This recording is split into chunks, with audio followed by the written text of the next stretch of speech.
All right, this video is going to cover Module 6, Homework 3, Solving Quadratics by Square Root Method. So a couple things. Remember, solving means that we're x equals or t equals or z equals, whatever the variable might be. Quadratics is our x squared. So we're solving our x squared by the square root. In Homework 1 by factoring.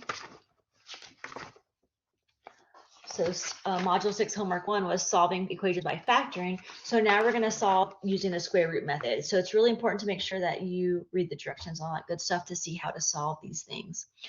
So our first example says solve t squared equals 9. So whenever it says solve t squared equals 9, we're going to try to find t equals, we're going to try to get t by itself. So t squared equals 9. So in order to get t by itself, we need to get rid of that squared. The opposite of squared is square root. So let's take the square root of both sides. That way the square root and the square cancel each other out. We're left with t equals, the square root of 9 is 3. And then here's the thing that's super important. Whenever we take the square root, you have to put plus or minus. So plus or minus 3.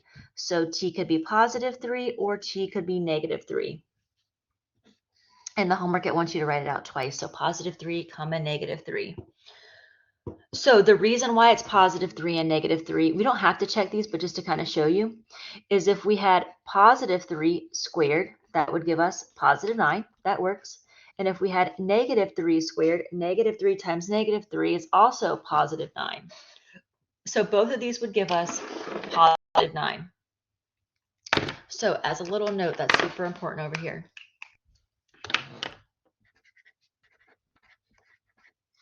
When we take the square root, so notice the square root was not in the problem, we put it there. So when we do it, when we take the square root, put plus or minus.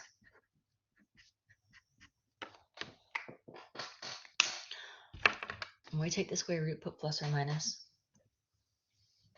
All right, let's do the next one then. Next example says solve 3x plus 2 squared plus 4 equals 31. We're solving, so we're trying to get x by itself. So a lot of people don't know what to do first here. So work from the outside in. So on the outside of this is this plus 4. Also remember order of operations. We did this in test 1, but just to kind of show you again. Remember our order of operations is PEMDAS. Please excuse my dear Aunt Sally. So it's parentheses, exponents, multiply, divide, add, and subtract. And we talked about this before too. Multiplying and dividing are the same thing. You can divide by 2 or you can multiply by 1/2, same thing. Adding and subtracting are also the same thing. You could add negative 2 or you could subtract 2. So what this means is whenever you're simplifying, you're working your way down the list.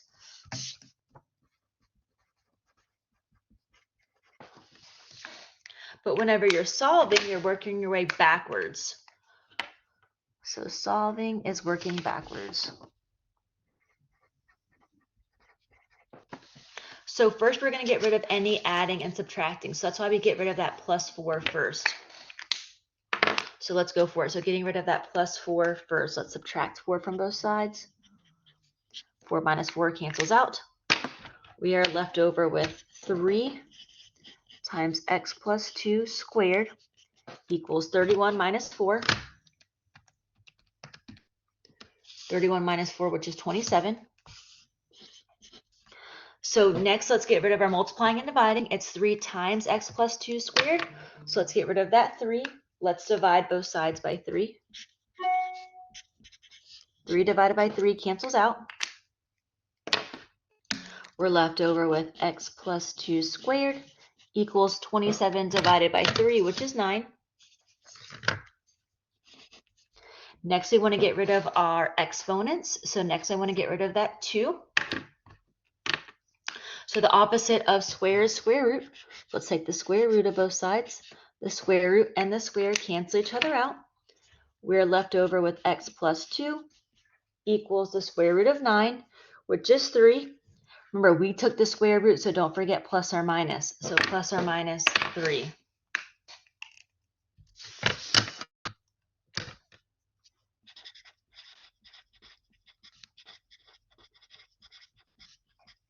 So don't forget that plus or minus.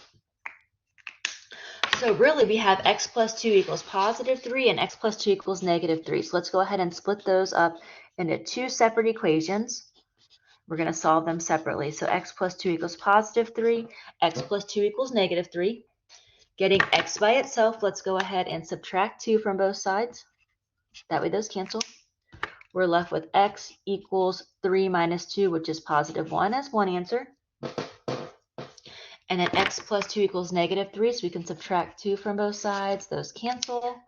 We're left with x equals negative 3 minus 2, which is negative 5 as our other answer.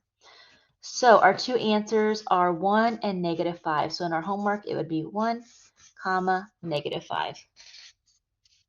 And that's it.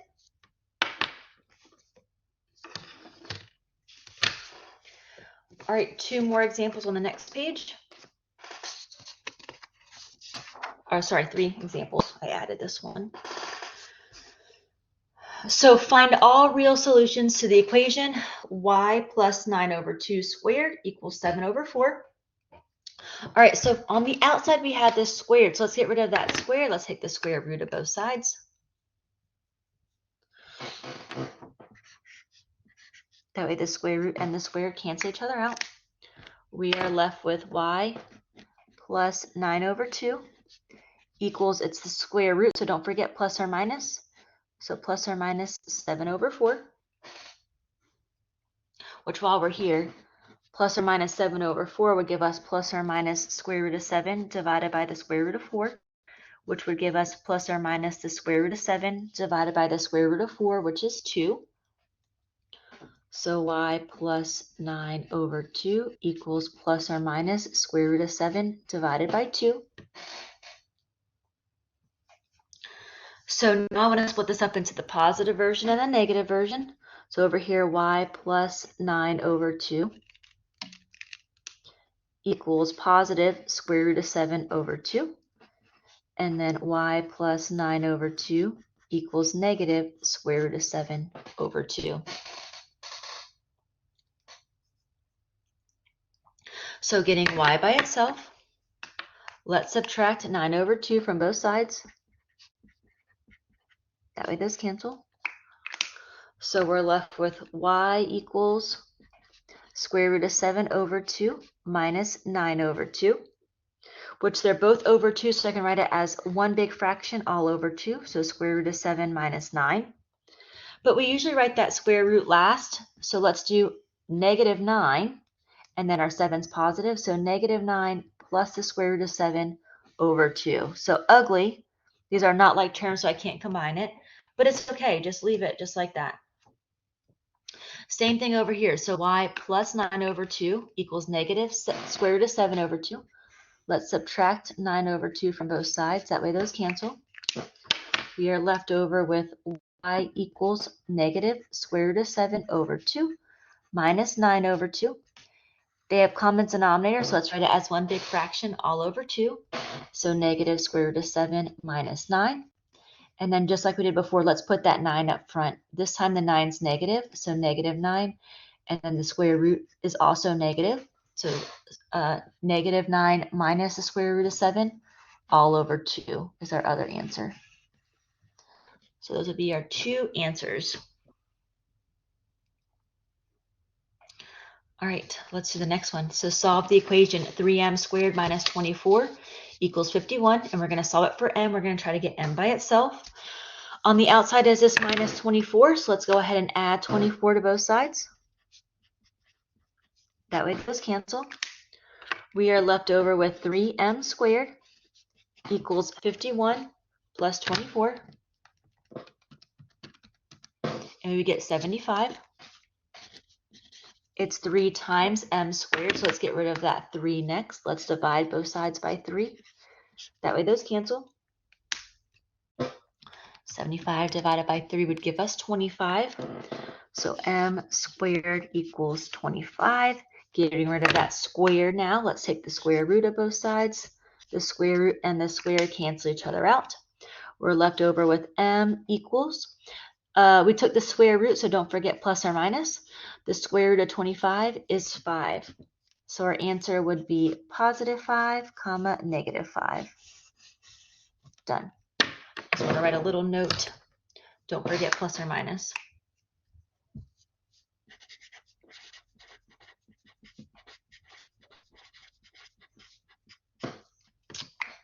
All right, last one for this section. This example says a laptop computer are measured according to the diagonals of their screen.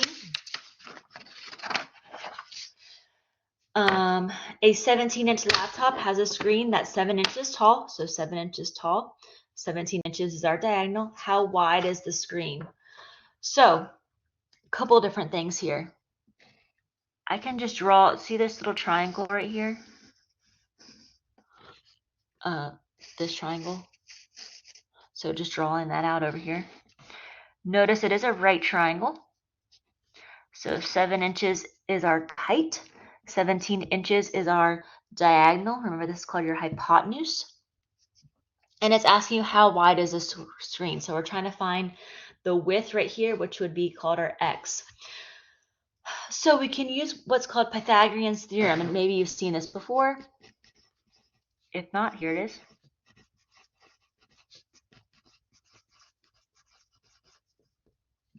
So Pythagorean theorem said whenever it's a right triangle, this is a 90-degree right angle, we can do a squared plus b squared equals c squared. So where a and b are legs, and then c is our hypotenuse. Hypotenuse is the one that's across from your right angle. So a in this case would be x, so x squared, plus b in this case would be 7, so 7 squared equals c, which in this case would be 17 squared. So let's solve for x. So we're solving a quadratic, so that's why it goes into this section. So we have x squared plus 7 squared, so 7 times 7 is 49, equals 17 squared, which I don't know. So 17 squared would give us 289. Getting x squared by itself, let's subtract 49 from both sides. That way those cancel. We're left with x squared equals 289 minus 49, which would give us 240. Lastly, it's x squared, so let's get rid of that square. Let's take the square root of both sides. So that way the square and the square root cancel each other out. We're left with x equals the square root of 40.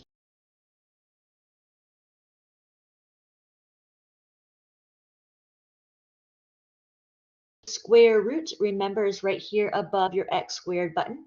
So second and then x squared, which is your square root. So second x squared, which is your square root, 240 equals 15.4919 blah, blah, blah. It says around at 2 decimal places, so 2 numbers after the decimal. So that means we're going to round the second number after the decimal. We're going to round that 9. Looking next door is a 1. Remember, 5 or higher, it rounds up. Anything less than 5 is going to stay the same. So 1 is less than 5, so it's going to stay the same. So we're going to have 15.49 inches. So 15.49 is our answer. So 15.49 inches. Alrighty. That is Module 6 Homework 3. Thank you for watching. If you have any questions, please let us know. If not, go ahead and complete Module 6 Homework 3 homework assignment. Thanks again.